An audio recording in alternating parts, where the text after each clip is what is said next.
لك والملك لا شريك لك. الحمد لله رب العالمين والصلاة والسلام على سيد الأنبياء والمرسلين. أما بعد فأعوذ بالله من الشيطان الرجيم. بسم الله الرحمن الرحيم. الحمدللہ اللہ تبارک و تعالی نے ہمیں مسلمان بنایا اور اپنی بارگاہ میں قرب حاصل کرنے کے لیے نیکیوں میں اضافے، گناہوں کے کفارے اور جنت میں بلند درجات کے لیے کچھ عبادات ہم پر لازم کی ہیں، جن میں سے ایک بہت ہی افضل اور پیسے خرچ کرنے کے اعتبار سے اور مشقت کے اعتبار سے بڑی عبادت حج بھی ہے۔ ہمارے بہت سارے مسلمان بھائی بہن حج کی فرضیت کے بارے میں نہیں جانتے، تو ان کو یہ نہیں پتہ چلتا کہ ہم پہ حج فرض ہو گیا ہے۔ پھر ان کو حج کی ادائیگی کے معاملات کا علم نہیں ہوتا کہ اس میں بلا عذر تاخیر کرنا کیسا ہے۔ بعض اوقات لوگ اس لیے حج نہیں کرتے کہ پہلے پیسے جمع ہو جائیں، ماں باپ کو حج کرواؤں گا پھر میں کروں گا، حالانکہ اگر اس کے اندر شرائط پائی گئیں تو پھر تاخیر کرنا گناہ ہوتا ہے۔ ایسی بعض لوگ کہتے ہیں پہلے بچیوں کی شادی کریں گے پھر حج کریں گے، وہ سمجھتے ہیں کہ شاید بچیوں کی شادی حج سے پہلے لازم ہے، اس میں بھی وہ تاخیر کرنے کی بنا پر گناہ گار ہوتے ہیں۔ ایک مسلمان کو چاہیے کہ ان تمام مسائل کو اچھی طرح سمجھے، اور پھر وہ خوش نصیب جو خاص طور پہ حج کی سعادت حاصل کرنا چاہتے ہیں، اگر وہ حج کا طریقہ، حج کے مسائل اور جو تربیت ضروری ہے حاصل نہ کر سکیں تو بعض اوقات حج کا ثواب ضائع ہو جاتا ہے، اور بعض اوقات حج کی برکات سے انسان محروم ہو جاتا ہے، بلکہ بسا اوقات تو بہت گناہوں سمیت واپس آتا ہے۔ لہٰذا حج ہے کیا؟ حج اصل میں مخصوص ایام میں آپ نیت کرتے ہیں، احرام پہنتے ہیں، اور دو چیزوں کا نام حج ہے۔ ایک میدان عرفات میں آپ ٹھہرتے ہیں، اسے وقوف عرفہ کہتے ہیں، اور ایک 10 ذو الحجہ کو آپ جا کے طواف کرتے ہیں، جس کو طواف الزیارہ کہتے ہیں۔ اگر یہ دو کام آپ کر لیں تو حج آپ کا ہو گیا، یعنی یہ فرض ہیں اور ارکان ہیں، باقی جو واجبات ہیں ان کی نہ کرنے کی بنا پہ گناہ گار تو ہوں گے، لیکن دو بڑی چیزیں۔ حج کی فرضیت کے بارے میں اللہ تبارک و تعالی نے قرآن عظیم میں ارشاد فرمایا وَلِلَّهِ عَلَى النَّاسِ حِجُّ الْبَيْتِ مَنِ اسْتَطَاعَ إِلَيْهِ سَبِيلًا، اور اللہ تبارک و تعالی کے لیے لوگوں پر حج فرض ہے، ان لوگوں پر کہ جو راستے کی استطاعت رکھتے ہیں۔ اس کا مطلب ہے جن کو سفر حج کی طاقت حاصل ہے، جو اس کی استطاعت رکھتے ہیں، ان پہ حج فرض ہو جاتا ہے، تو اس کا خاص طور پہ خیال رکھنا ہوگا۔ اب وہ کیا شرائط ہیں وہ ایک مسلمان کو معلوم ہونی چاہیے، تو چند چیزیں میں آپ کی خدمت میں ذکر کرتا ہوں۔ پہلی چیز تو ہے کہ مسلمان کا عاقل ہونا، دوسرا بالغ ہونا، یعنی مسلمان ہونا تو شرط ہی ہے، کافر تو کر ہی نہیں سکتا، دوسرا عاقل ہونا، پھر بالغ ہونا، پاگل مجنون پر لازم نہیں،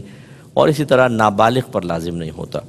اس کے علاوہ پھر زاد راہ کا مالک ہونا۔ زاد راہ کا مطلب یہ ہے کہ آپ کے فلائٹ کا کرایہ، پھر فلیٹ وغیرہ، یہ جیسے گورنمنٹ کوئی آپ کو پیکج دیتی ہے یا پرائیویٹ حج کروانے والے پیکج دیتے ہیں، اس تمام اس کے اخراجات آپ کے پاس موجود ہوں۔ اور اگر آپ گھر کے کفیل ہیں تو جب تک آپ غیر موجود رہیں گے، گھر والوں کو نان نفقہ خرچ کے پیسے وغیرہ بھی آپ کے پاس ہوں، تب آپ پر حج لازم ہوگا۔ خواتین جو ہیں ان پر بھی اس طرح اتنا مال جمع ہو جائے تو حج لازم ہو جاتا ہے، لیکن ان کے حج کی ادائیگی کے لیے شرط یہ ہے کہ ان کے ساتھ محرم ہونا چاہیے۔ یہ آج کل ایک نیا قانون آپ دیکھیں گے کہ جی عورت بغیر محرم کی بھی حج کر سکتی ہے۔ ذہن میں رکھیے گا کہ شریعت ہمارے نبی کی ہے، کسی اور کی نہیں ہے، لہذا نبی کریم صلی اللہ علیہ وسلم نے واضح طور پہ بیان فرمایا کہ جو عورت اللہ تبارک و تعالی اخروی دن پر ایمان رکھتی ہے، وہ بغیر محرم کے 3 دن سے زیادہ سفر اختیار نہ کرے، جس کو فقہا فاصلہ اپنے اندازے سے کہتے ہیں کہ کم از کم 92 کلومیٹرز دور جانے کا ارادہ ہو تو عورت اگر تنہا سفر کرے گی، تنہا کا مطلب بغیر محرم کے، چاہے قافلے کے ساتھ جاری ہو، یہ شرعاً جائز نہیں ہوتا۔ ہاں، بہت بوڑھی خاتون اگر ہیں جو ضعیف ہو چکی ہیں اور غیر جاذب نظر ہیں، ان کے لیے گنجائش نکل سکتی ہے کہ احکام میں نرمی اور آسانی ہوتی ہے۔ باقی جوان عورت، ادھیڑ عمر کی عورت جو دیکھنے میں بھی جاذب نظر ینگ نظر آتی ہے، ان کے لیے شرعی طور پہ جانا جائز نہیں ہے، اس لیے وہ محرم کا انتظار کریں۔ اور عورت کے لیے حج کی فرضیت کے لیے جو رقم درکار ہے، اس میں عورت کے لیے مزید آسانی یہ ہے کہ اتنا اس کے پاس مال جمع ہو جائے کہ وہ اپنا خرچ بھی اٹھا سکے اور محرم کا بھی اٹھا سکے۔ جب اتنا جمع ہوگا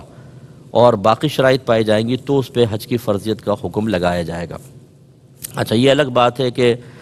عورت اپنا حج کا خرچہ دے، شوہر اپنا دے، لیکن عورت کے پاس اتنا مال جمع ہوگا تو اس پہ حج فرض ہوگا، ورنہ نہیں ہوگا۔ اسی طرح تندرست ہونا اور بینا ہونا، بینا کا مطلب آنکھیں اس کی ہونی چاہیے، نابینا پہ حج فرض نہیں ہوتا۔ تو گھر کے جس فرد میں یہ تمام شرائط جمع ہو جائیں کہ وہ حج کا خرچہ اٹھا سکتا ہو، عاقل بالغ مسلمان ہے تو، اور گھر اگر کفیل ہے تو پیسہ دے کے جا سکے، تو اس پہ حج فرض ہو گیا۔ اب اگر وہ تاخیر کرے گا تو گناہ گار ہوگا۔ اس لیے ہر شخص کو اپنا اپنا حساب و کتاب کرنا چاہیے۔ بعض اوقات بہو پہ حج فرض ہو رہا ہوتا ہے، بیٹے پہ ہو رہا ہوتا ہے، ماں باپ پہ نہیں۔ بعض اوقات والدہ پہ ہو رہا ہوتا ہے، والد کے اوپر نہیں۔ لیکن ہم چونکہ ان مسائل کو نہیں جانتے تو سال ہر سال اس کو ہم آگے پیچھے کرتے رہتے ہیں اور گناہ گار ہوتے رہتے ہیں۔ بلا عذر 1 سال کی تاخیر کرنا بھی گناہ ہے۔ اس پہ میں وعید آپ کو عرض کرتا ہوں۔ تو حج کی بڑی فضیلت ہے، اگر اللہ تعالیٰ موقع دے تو ضرور حج کریں، اور نبی کریم صلی اللہ علیہ وسلم کے اس فرمان کو ذہن میں رکھیں جو بخاری کا فرمان ہے کہ نبی کریم صلی اللہ علیہ وسلم نے فرمایا کہ جس نے حج کیا اور فحش کلامی اور گناہ سے اپنے آپ کو روکا رکھا تو وہ گناہوں سے ایسا پاک و صاف ہو کر لوٹے گا جیسے آج ہی اپنی والدہ کے پیٹ سے پیدا ہوا ہے، یعنی اس کے تمام صغیرہ کبیرہ ظاہری باطنی گناہ معاف ہو جائیں گے۔ اس لیے جب بھی آپ کے پاس یا آپ کے اندر یہ شرائط جمع ہو جائیں تو فوراً سے پیشتر ہمیں حج کرنا چاہیے۔ اور دیکھیں، جو حج نہ کر سکے، بعض لوگ ہوتے ہیں سستی کرتے رہتے ہیں، اچھا کر لوں گا اگلے سال اگلے سال اگلے سال۔ ایک تو تاخیر کرنے میں گناہ، اور پھر اچانک موت آ جاتی ہے اور انسان دنیا سے رخصت ہو جاتا ہے۔ میرے سامنے کتنے لوگوں کا ایسا انتقال ہوا کہ حج کو وہ ٹالتے رہے اگلے سالوں پر، اور اچانک موت آئی اور وہ قبر میں چلے گئے۔ ترمذی کی روایت ہے، رحمت کونین صلی اللہ علیہ وسلم ارشاد فرماتے ہیں کہ جو شخص ایسے زیادہ راہ اور سواری پر قادر ہو گیا جو اسے بیت اللہ تک پہنچا دے، اور وہ پھر بھی حج نہ کرے اور مر جائے، تو چاہے یہودی ہو کر مرے یا عیسائی ہو کر مرے۔ تو آپ اندازہ کریں کتنا سرکار صلی اللہ علیہ وسلم نے ناراضگی کا اظہار فرمایا۔ ابھی یاد رکھیے کہ جن میں یہ شرائط ہوں گی، یہ کب دیکھی جائیں گی؟ ہونا تو یہ چاہیے کہ حج کے ایام کے اندر ہوں۔ حج کے ایام ہوتے ہیں جیسے شوال شروع ہوتا ہے نا، میٹھی عید ختم ہوتی ہے، یعنی رمضان کے بعد، عید کے بعد اگلے دن سے ہی سمجھ لیں حج کے ایام اسٹارٹ ہو جاتے ہیں۔ پورا شوال، پھر ذیقعد اور ذی الحجہ کے 10 دن، 2 ماہ 10 دن۔ یعنی اس کا مطلب کیا ہے کہ اگر آپ نے شوال میں حج کے احرام کی نیت کر لی تو یہ آپ کا احرام ویلڈ مانا جائے گا۔ یہ مخصوص ایام ہے، لیکن اتنی جلدی تو خیر کوئی نہیں پہنتا، لیکن یہ ہے ایام۔ تو ویسے تو ان ایام کے اندر یہ ہمیں شرائط کسی شخص میں دیکھنی چاہیے، لیکن فقہا نے فرمایا کہ آپ کے علاقے سے، آپ کے ملک سے جب قافلے حج کے روانہ ہوں، یا جیسے ہمارے ملک پاکستان یا دیگر جگہوں پہ قرآن دازی ہوتی ہے کہ بھئی اب آپ اگر حج کے لیے جانا چاہتے ہیں قرآن دازی، یہ جو ایام ہیں قرآن دازی کے، ان دنوں میں اگر کسی کے اندر یہ شرائط موجود ہوں گی تو یاد رکھیں کہ اس پہ حج فرض ہو جائے گا اور اس کو جانا ہوگا۔ ایک بات یہاں ضمناً مزید یاد رکھیے کہ بعض اوقات یہ چیزیں ہمارے پاس موجود نہیں ہوتی، اس کے باوجود اگر ہم حج کریں، مثلا کسی نے ہمیں دے دیا پیسہ کہ چلو حج کر لو، بعض اوقات کوئی ادارے سے آپ وابستہ ہوتے ہیں، وہ آپ کو پیسہ دے دیتے ہیں، تو ایسی صورت میں آپ جو حج کریں گے تو وہ چونکہ آپ پہ تو فرض نہیں ہوا، ہونا نفل چاہیے، تو وہ نفلی حج ہوگا۔ لیکن میرا مشورہ یہ ہوگا کہ جو اس طرح خود زیادہ راہ پر قادر نہیں ہیں، کوئی ان کو حج کروا رہا ہے یا اسی طرح آفس وغیرہ میں ہو جائے، تو وہ نیت کر لیں فرض حج کی۔ فقہا نے فرمایا ہے کہ اگر کوئی کسی پہ حج فرض نہیں تھا لیکن موقع مل گیا ادائیگی کا اور فرض کی نیت سے ادا کر لے تو اس کا فرض ہی ادا ہوگا، یعنی آئندہ زندگی میں اگر کبھی اس کو اللہ تبارک و تعالی مزید مال عطا فرماتا ہے جو حج کے لیے لازم ہے تو وہ پھر حج فرض نہیں ہوگا، پھر دوبارہ آنے کی اس کو حاجت نفل کرنا چاہے کر لے۔ تو اس لیے میرا مشورہ ہے کہ آپ جب اگر کوئی ایسے بھائی بہن ہمارے جانا چاہتے ہیں جو کوئی اور ان کو کروا رہا ہے، حج فرض نہیں ہے، تو فرض کی نیت سے ہی حج کریں تو انشاءاللہ ان کو برکات حاصل ہوں گے۔ جن بھائی بہنوں کے نام حج کے لیے قرآن دازی میں نکل آتے ہیں یا وہ پرائیویٹ طور پہ حج کرنا چاہتے ہیں تو انہیں چند چیزیں ضرور اپنے ساتھ رکھنی چاہیے۔ میں اس کی تھوڑی مختصر سی تفصیل آپ کو ذکر کر دیتا ہوں۔ ایک تو موسم کے لحاظ سے کپڑے رکھیں، آپ کچھ لباس ضرور ساتھ رکھیں، میلے ہو جاتے ہیں، احتلام بھی ہو جاتا ہے، دیگر مسائل ہوتے ہیں۔ احرام کی بھی 2 چادریں رکھیں، مرد 2 سیٹ، یعنی ایک احرام تو پہن کے جائیں گے آپ، وہاں میلا بھی ہو جاتا ہے، کبھی ایسا بھی ہوتا ہے کہ کوئی ناپاکی وغیرہ ہوتی ہے، کہیں گر جاتا ہے تو آپ چادریں تبدیل کر سکتے ہیں، سردی ہیں تو سردی کے، گرمی ہیں تو گرمیوں کے کپڑے۔ دوسرا ایک بڑا بیگ آپ لیں جس میں آپ تمام اپنی چیزیں اس میں ڈال سکیں، یہ مطلب لیگیج ہوگا جو آپ جمع کرائیں گے۔ اسی طرح پاسپورٹ ہے، ٹکٹ چیک کر لیں اچھی طریقے سے، اور ہیلتھ سرٹیفکیٹ وغیرہ، یہ سب چیزیں آپ کے پاس ہونی چاہیے، جانے سے پہلے اچھی طرح چیک کریں، اور ایک چھوٹا بیگ لے لیں جن میں یہ چیزیں آپ ڈال کر انہیں اس کو گلے میں لٹکا سکیں۔ مرد جو ہیں وہ احرام کی 2 چادریں لیں گے، جیسے میں نے بتایا 2 سیٹ لے لیں، اور میرا مشورہ ہے کہ تولیہ والا احرام لیجئے گا، وہ کپڑے والا ہوتا ہے وہ ذرا گیلا ہو جائے تو کھال سے چپک جاتا ہے اور جسم کی حیت ظاہر ہوتی ہے۔ تولیہ والا ٹھیک رہتا ہے، پسینہ بھی جذب رہتا ہے اور موٹا بھی ہوتا ہے، ستر کی اچھی حفاظت ہو جاتی ہے، ہوا میں زیادہ اڑتا بھی نہیں ہے۔ لیکن بعض اوقات آپ جائیں گے دکانوں پہ لکھا ہوگا عورتوں کا احرام، عورتوں کا کوئی احرام نہیں ہوتا، عورتیں اپنے وہی سلے ہوئے لباس میں نیت کریں گی، یہ بیچنے کے چکر ہوتے ہیں، بچیوں کو پتہ نہیں ہوتا، خواتین کو، ہماری بہنوں کو، وہ لے کر وہ پہن لیتی ہیں، اسکارف ٹائپ ہوتا ہے، چہرہ نظر آ رہا ہے پورا نیچے تک، وہ آپ کا ایک کپڑا ہوتا ہے، اس کو احرام کہہ دیتے ہیں۔ عورتوں کا کوئی احرام نہیں ہوتا، خواہ پیسہ خرچ کرنے کی حاجت نہیں ہے، جو آپ کے مطلب عام لباس ہے اسی میں آپ کریں، باقی اور کیا احتیاط کرنی ہے وہ احرام کی میں ضمن میں عرض کر دوں گا۔ اس کے علاوہ ایک بیلٹ باندھ سکتا ہے مرد جو ہے، یہ یاد رکھیں کہ مرد کو سلا ہوا لباس پہننا منع ہوتا ہے، لیکن یہ بیلٹ جو ہے وہ سلے ہوئے لباس کے اندر نہیں آتی، ہمارے عرف میں کوئی بھی اس کو لباس نہیں کہتا، لیکن پھر بھی آپ اس سے صرف احرام کو سنبھالنے کی نیت نہ کریں بلکہ قصد و ارادہ کریں کہ میں اس میں پیسے، اپنے پاسپورٹ یا دیگر چیزیں رکھ لوں گا، بیلٹ باندھنے میں کوئی حرج نہیں ہے۔ اسی طریقے سے لاسٹک ہوتی ہے، اس کو لاسٹک، یہ بھی کوئی ایسا نہیں ہوتی، اگر آپ کو یہ گمان ہو، جیسے بچے ہوتے ہیں نا، ان کو کبھی یہ بیلٹ بھی نہیں سنبھال پاتے، ان کو ایک مطلب وہ لاسٹک کر کے باندھ دیں تو وہ بالکل احرام کو روک کے رکھیں گی، ورنہ یہ سرک جاتا ہے اور پھر وہاں پر مسائل ہوتے ہیں، کیونکہ ہر ایک کو احرام پہننے کی عادت نہیں ہوتی۔ اپنی مصلی لے لیں، تسبیح وغیرہ لے لیں، جیسے بعض اوقات کسی جگہ خاص بیٹھنے کو جگہ نہ ملے تو آدمی وہ کر لے۔ اس کے علاوہ اگر سردی وغیرہ ہے چادر لے لیں، تکیہ لے لیں، ویسے تو سب چیزیں تقریباً وہاں مل جاتی ہیں آپ کو۔ پانی پینے کی بوتل ضرور ساتھ رکھیں، کیونکہ بسا اوقات رش بہت ہوتا ہے، آپ کو اس مقام تک جانا مشکل ہوتا ہے، اپنے پاس بھر کے رکھیں، وہ پینے میں آپ کو بڑی آسانی رہے گی۔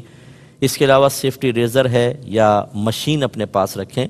یہ یاد رکھیں کہ جب محرم حالت احرام سے باہر نکلنے لگے تو وہ اپنا سر بھی مونڈ سکتا ہے اور دوسرے محرم کا بھی سر صاف کر سکتا ہے، لیکن جب باہر نکلنے کا موقع نہ ہو، یعنی احرام کی پابندی سے باہر نکلنے کا وقت نہ ہو، اس سے پہلے اگر آپ کسی کو سر مونڈیں گے یا اپنا سر صاف کروائیں گے تو دم لازم ہوتا ہے۔ دم کا مطلب ایک بکرا یا دمبا ذبح کرنا۔ تو جب آپ بالکل جیسے آپ نے مثال کے طور پہ عمرہ پورا کر لیا، حلق کروانا ہے تو یہ آپ کو بڑا فائدہ دے گا، ورنہ بہت زیادہ پیسے دینے پڑتے ہیں وہاں پہ، 100 ریال، کبھی 80 ریال لے رہے ہوتے ہیں، اور جو پاکستان میں اس کو پاکستانی روپیز میں کنورٹ کریں تو کافی پیسہ بن جاتا ہے۔ تو اپنے پاس رکھیں، اور اپنے جو قافلے میں آپ کے ساتھ ہیں ان کا سر وغیرہ بھی آپ مونڈ سکتے ہیں، لیکن جب آپ احرام کی حالت سے باہر ہونے لگیں۔ اس کے علاوہ کوئی ایسی چیز لے لیں کہ جس سے گرمی وغیرہ دور کر سکیں، جیسے اسپریئر ہوتا ہے، وہ اسپریئر، اس میں پانی ڈال کے ٹھنڈا پانی اگر آپ اسپرے کریں تو چہرے پہ ٹھنڈا پانی آتا ہے، پھر کیونکہ ہاٹنس بہت ہے، جیسے بھی یہاں پہ ہاٹنس ہو رہی ہے وہاں کی، تو وہاں کا جلال برداشت کرنا بہت مشکل ہوتا ہے، تو پھر وہ ہوا لگتی ہے تو ٹھنڈا ہو جاتا ہے آدمی۔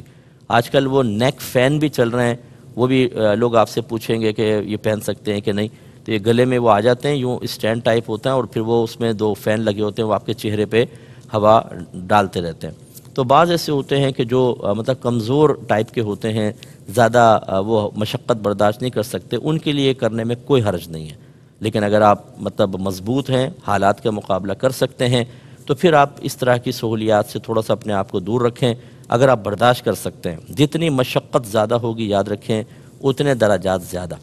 خواہ اپنے آپ کو تکلیف میں مبتلا بھی نہ کریں، لیکن جو اللہ تبارک و تعالی نے قدرتی طور پر معاملات پیدا فرمائے ان کو فیس کرنا،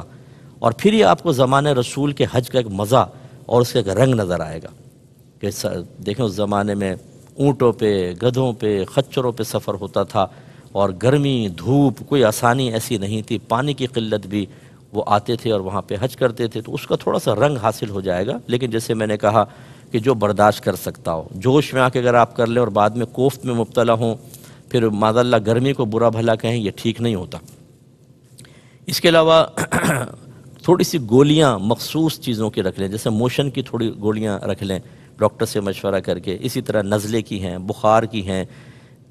پین کی ہیں، جسم میں درد کی ہیں، سر درد کی گولیاں تھوڑی سی مشورہ کر کے رکھ لیں، کھانسی کا کوئی سیرپ، کوئی گولیاں ٹیبلٹس وغیرہ رکھ لیں، کیونکہ وہاں پہ بعض اوقات رش اتنا زیادہ ہوتا ہے، فوری طور پہ آپ کہیں جا نہیں سکتے ہیں، اس وقت آپ کو بہت یہ فائدہ دیں گی چیزیں۔ اس کے علاوہ مسائل حج پر کوئی کتاب اپنے پاس ضرور رکھیں، ضرور کوئی اچھے مستند عالم دین مفتی صاحب کی کتاب اپنے پاس رکھیں، تاکہ وہاں پہ آپ وقتاً فوقتاً اس کو پڑھ کر صحیح مسئلہ حاصل کر سکیں۔ آپ جب وہاں جاتے ہیں، ہم نے عام لوگوں کو دیکھا ہے، کوئی کتاب پاس نہیں ہوتی، کوئی مشکل درپیش آئی، لوگوں سے مشورہ کرتے ہیں اور ایک سے ایک غلط مشورہ دینے والا موجود ہوتا ہے۔ یہ خوف خدا بھی نہیں ہوتا کہ آپ غلط مشورہ دے کر، غلط مسئلہ بتا کر اس سرزمین پہ گناہ گار ہو رہے ہیں۔ ہر شخص اپنے اپنی سوچ و فکر کے مطابق بتا رہا ہوتا ہے، آپ گناہ گار ہوں گے، آپ کا حج بھی ضائع بھی ہو سکتا ہے، یاد رکھیں ایسی صورتحال بھی بعض اوقات ہو جاتی ہے۔ تو حج کی کتاب اپنے پاس رکھیں۔ اس کے علاوہ خوش الہان نعت خانوں کی نعتیں اپنے موبائل وغیرہ میں آپ اپلوڈ کر لیں، تاکہ وہاں پہ آپ سنتے رہیں، اس سے ذوق پیدا ہوتا ہے، شوق پیدا ہوتا ہے، اٹریکشن پیدا ہوتی ہے۔ اور بہت ہی ضروری چیز جو زاد راہ کے اندر میں شمار کرتا ہوں، وہ ہے اپنی باطنی تربیت۔ اگر آپ غصیلے ہیں تو غصہ برداشت کرنے کی ابھی سے عادت ڈالیں۔ اگر آپ بے صبر ہیں، صبر نہیں کر سکتے، فوراً کوئی آپ کو نعمت نہیں ملتی، کوئی آرام کی چیز نہیں ملتی، تو آپ فوراً چڑچڑے پن میں مبتلا ہو جاتے ہیں، آپ لڑائی جھگڑا فتنہ فساد شروع کر دیتے ہیں۔ اس عادت کو تبدیل کریں، صبر کی عادت ڈالیں، غصہ پینے کی عادت ڈالیں، کیونکہ دیکھیں ابھی میں نے آپ کو حدیث بھی سنائی کہ نبی کریم صلی اللہ علیہ وسلم نے ارشاد فرمایا کہ جس نے حج کیا اور وہاں کوئی فحش کام نہیں کیا اور گناہ نہیں کیا، فسق و فجور نہیں کیا، وہ گناہوں سے ایسا پاک و صاف ہو جائے گا جیسے آج اپنی والدہ کے پیٹ سے پیدا ہوا۔ اس لیے باطنی تربیت بہت ضروری ہے۔ میں نے وہاں دیکھا ہے ماں بہن کی گالیاں بک رہے ہوتے ہیں، گریبان پکڑ رہے ہوتے ہیں، کس پر؟ بوٹی نہیں ملی، ہمیں آرام نہیں ملا، فلاں چیز بس دیر سے کیوں آ گئی، فلاں چیز کیوں ہو گئی۔ وہاں پہ آپ آرام کے لیے نہیں جا رہے، آسائش کے لیے نہیں جا رہے، سکون کے لیے نہیں جا رہے، اللہ کی رضا کے لیے جا رہے ہیں۔ ایک مجرم کی حیثیت سے ہمیں جانا چاہیے۔ اللہ تبارک و تعالیٰ سے دعا ہے کہ رب کریم جو باتیں ہم نے سنی اسے ذہن میں محفوظ رکھنے کی توفیق عطا فرمائے، آمین۔ وآخر دعوانا ان الحمد للہ رب العالمین۔